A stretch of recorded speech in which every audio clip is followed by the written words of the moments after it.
നമസ്കാരം. കരുനാഗപ്പള്ളിയിലെ വലിയ ആശുപത്രിയിൽ വെച്ചാണ് ഡോക്ടർ ശ്രീകുട്ടി അജ്മലുമായി പരിചയപ്പെടുന്നത്. നൃത്ത അധ്യാപകൻ എന്ന നിലയിലായിരുന്നു ഈ പരിചയം അതിവേഗം വളരുകയായിരുന്നു. പ്രതിക്ക് ശ്രീകുട്ടി സാമ്പത്തിക സഹായം ചെയ്തിരുന്നതായും സൂചനയുണ്ട്. അതേസമയം അജ്മൽ സാമ്പത്തിക താല്പര്യം കൊണ്ടാണോ യുവതിയുമായി അടുത്തതെന്ന സംശയവും നിലനിൽക്കുന്നുണ്ട്. മൈനാഗപ്പള്ളിയിൽ സ്കൂട്ടർ യാത്രക്കാരിയെ കാർ കയറ്റി കൊലപ്പെടുത്തിയ സംഭവത്തോടെ വനിതാ ഡോക്ടറുടെ കരിയർ തന്നെ അനിശ്ചിതത്വത്തിലാകുന്ന അവസ്ഥയാണ് സംജാതമായത്.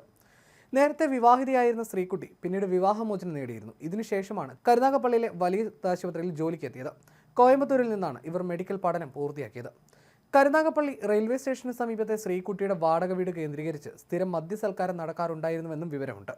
അജ്മൽ താൻ നൃത്ത അധ്യാപകനാണെന്ന് പരിചയപ്പെടുത്തിയാണ് ശ്രീകുട്ടിയുമായി അടുത്തത്. തുടർന്ന് ഇരുവരും ചേർന്ന് നൃത്ത പഠനവും നടത്തിയിരുന്നു. തിരുവോണ ദിവസം മറ്റൊരു സുഹൃത്തിന്റെ വീട്ടിൽ നിന്ന് മദ്യപിച്ച ശേഷം മടങ്ങുമ്പോഴായിരുന്നു ഇപ്പോഴുണ്ടായ ഈ അപകടമുണ്ടായ സമയത്ത് അജ്മൽ ഡ്രൈവിംഗ് സീറ്റിലും ശ്രീകുട്ടി പിന്നിലെ സീറ്റിലുമായിരുന്നു ഇരുന്നത്. ശ്രീകുട്ടിക്കെതിരെ നരഹത്യാ കുറ്റം ചുമത്തിയിരുന്നു. കേസിലെ രണ്ടാം പ്രതിയാണിവർ. പ്രതികൾക്കെതിരെ ജാമ്യമില്ലാ വകുപ്പായ കുറ്റകരമായ നരഹത്യാ കുറ്റം ചുമത്തിയാണ് കേസെടുത്തത്.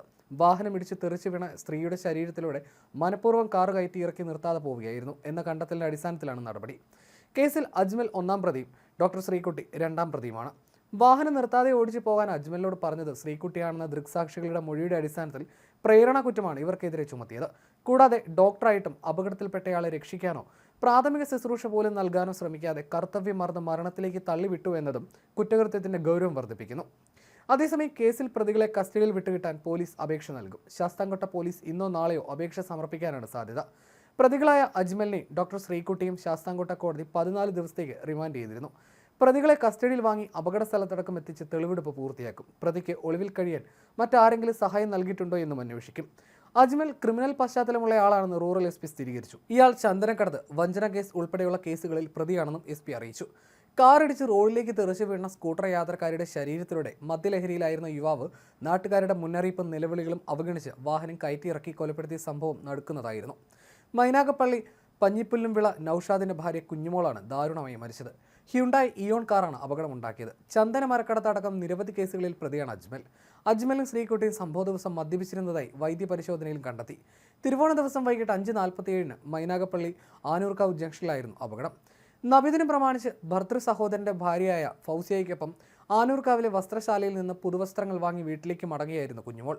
സ്കൂട്ടറിൽ റോഡ് മുറിച്ച് കടക്കുന്നതിനിടെ ശാസ്താംകോട്ട ഭാഗത്ത് നിന്ന് പാഞ്ഞു വന്ന കാർ സ്കൂട്ടർ ഇടിച്ചു വീഴ്ത്തി. റോഡിലേക്ക് തെറിച്ചു വീണ കുഞ്ഞുമോൾ ഇടിച്ചിട്ട കാറിന്റെ മുൻ ചക്രത്തിന് മുന്നിൽപ്പെട്ടു. സ്ഥലത്തുണ്ടായിരുന്നവർ ഉച്ചത്തിൽ ബഹളം വെച്ചെങ്കിലും അജ്മൽ കാർ പിന്നോട്ടെടുത്ത ശേഷം അമിത വേഗത്തിൽ കുഞ്ഞുമോളുടെ ശരീരത്തിലൂടെ കയറ്റി ഇറക്കിയ ശേഷം നിർത്താതെ പോവുകയായിരുന്നു. കാർ ആദ്യം 2 തവണ മുന്നോട്ടെടുത്തെങ്കിലും കുഞ്ഞുമോളുടെ ശരീരത്തിലൂടെ കയറി ഇറങ്ങിയില്ല. നിമിഷ നേരത്തിനുള്ളിൽ മൂന്നാമത് വീണ്ടും പിന്നോട്ടെടുത്തത് കുഞ്ഞുമോളുടെ ശരീരത്തിലൂടെ കയറ്റി ഇറക്കി ചീറിപ്പായുകയായിരുന്നു. സ്ഥലത്തുണ്ടായിരുന്നവർ ഉടൻ കുഞ്ഞുമോളെ കരുനാഗപ്പള്ളിയിലെ സ്വകാര്യ ആശുപത്രിയിൽ പ്രവേശിപ്പിച്ചെങ്കിലും മരിച്ചിരുന്നു. സ്ഥലത്തുണ്ടായിരുന്നവർ പിന്തുടർന്നതോടെ അജ്മൽ കരുനാഗപ്പള്ളി കോടതിക്ക് സമീപം കാർ ഉപേക്ഷിച്ച് മതിൽ ചാടിക്കടന്ന് രക്ഷപ്പെട്ടു. സമീപത്തെ വീട്ടിലേക്ക് ഓടിക്കയറിയ വനിതാ ഡോക്ടറെ പോലീസ് എത്തി കസ്റ്റഡിയിലെടുക്കുകയായിരുന്നു. ഇന്നലെ പുലർച്ചെ ശൂരനാട് പതാരത്തുള്ള സുഹൃത്തിന്റെ വീട്ടിൽ നിന്ന് അജ്മലിനെ ശാസ്താംകോട്ട പോലീസാണ് കസ്റ്റഡിയിലെടുത്തത്. അതേസമയം കേസിൽ കസ്റ്റഡിയിലായതിന് പിന്നാലെ തന്നെ ശ്രീകുട്ടിയെ ജോലിയിൽ നിന്ന് പിരിച്ചുവിട്ടെന്ന് ആശുപത്രി മാനേജ്മെന്റ് അറിയിച്ചിരുന്നു.